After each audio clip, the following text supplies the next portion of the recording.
આ દેશના રાજા કેવા હતા ખબર છે? એ નાનામાં નાના માણસ હોય ને એનું પણ માનતા, અને જ્ઞાની હોય, કોઈ પંડિતો હોય, કોઈ સાધુ હોય, પણ એને માન આપતા, એનું માનતા. ભાવનગર મહારાજ એક દી જંગલી માલિકો વાળા શિકારે ચડ્યા. એમાં આગળ હરણ હતું ને પાછળ ભાવનગર મહારાજ.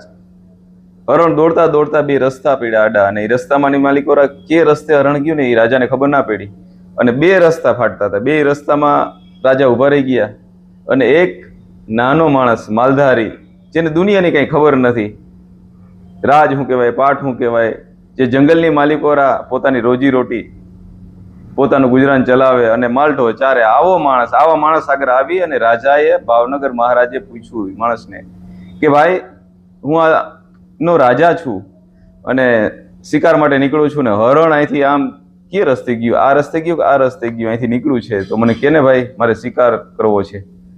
ત્યારે ભાવનગર મહારાજને જોઈ અને નાનામાં નાના માણસે એવું કીધું કે અહીં તો બે રસ્તા છે, હરણ કે રસ્તે ગયું એ મને ખબર નથી, પણ જો તમે મને પૂછતા હો ને તો મારે કેવું છે કે ભાઈ શું કેવું છે તારે? કે હરણ આ રસ્તે ગયું કે આ રસ્તે ગયું મને ખબર નથી, વાતું બે જાણું વજા, પોહાય એમડો જા, પાપ કરતા પાછો વરી જા અને ક્યાંક ધર્મ કરવા ધા, પાપ કરતા પાછો વરી જા અને ક્યાંક ધર્મ કરવા ધા, વાતું બે જાણું વજા, પછી પોહાય એમડો જા. તારે આ રસ્તે જવું કે આ રસ્તે જવું મને ખબર નથી, પણ હું બે વાત જાણું છું કે તું તો આ દેશનો રાજા છો, આ વિસ્તારનો રાજા છો, રાજા થોડો શિકાર કરે. ત્યારે મહારાજે, ભાવનગર મહારાજે પોતાના હથિયાર ભાંગી નાખ્યા, તીરકામઠા ભાંગી નાખ્યા, અને પોતે એવો નિર્ણય લીધો, હું તો શિકાર નહીં કરું, પણ મારા રાજની માલિકો કોઈને સ્વીકાર કરવા નહીં દઉં. મિત્રો, આ દેશમાં નાનામાં નાના માણસને પણ રાજા માનતા અને એનું સન્માન કરતા. કયો માણસ કઈ રસ્તો બતાવી દે ને જિંદગીમાં, એ કોઈને ખબર નથી પડતી. એટલે કોઈ એવું ના માનવું કે આ નાનો માણસ છે, આને ખબર નથી પડતી, કોઈને એવું ના માનવું કે આ મોટો માણસ છે, આને ખબર નથી પડતી.